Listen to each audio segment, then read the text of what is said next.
си комуницираме. Хари! И овие страшни ногти не се за да ме повредат мене, него за да го задржат пленот. Некој ме праша дали му правам маникир, педикир, глупости такви. Секако дека не, заради тоа што он да не му се ноктите ќе умре за јадење. Мора да лови.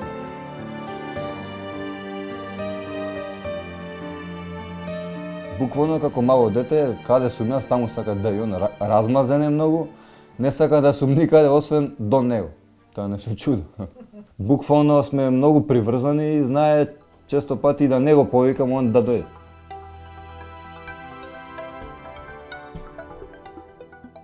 Некогаш и без да ја измерам мојата птица, знам дека е за летање, кога ќе го видам и он мене кога ќе ме погледне, имаме таа комуникација и често пати не ми е потребна, например, вагата. Ке не слуша. Ке не слуша денеска и ке го одработи тоа што го планираме. Не е за лов, заради тоа што не е многу заинтересиран.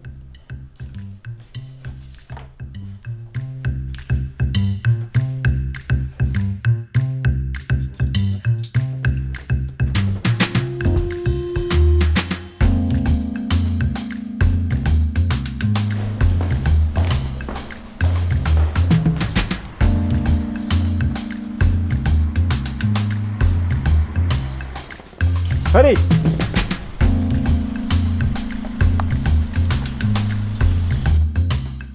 Хоби е нешто за кога го правите кога имате слободно време. Пола саат, саат два, дали фудбал, дали пинг-понг или било што.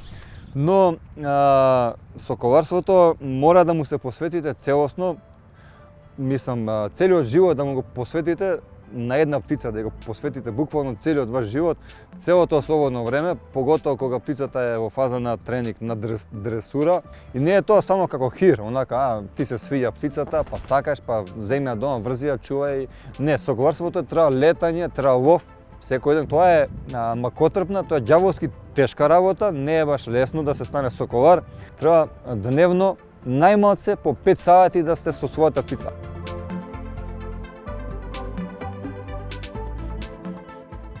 Хари е роден во Република Хрватска, во Загреб.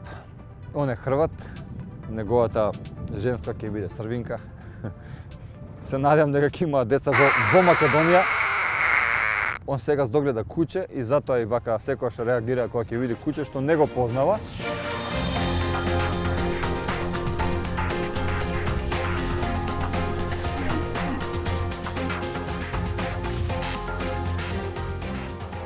Он мене ме доживува како партнер во ловот. И често пати дури знае и да ми каже, да ми покаже каде има плен, да застане над дрвото, над таа грмушка, да ми покаже дека тука има нешто, помогни ми, скорни го. Ме фасцинирало секогаш таа поврзаност меѓу човекот и меѓу нешто диво, меѓу нешто непознато за човекот.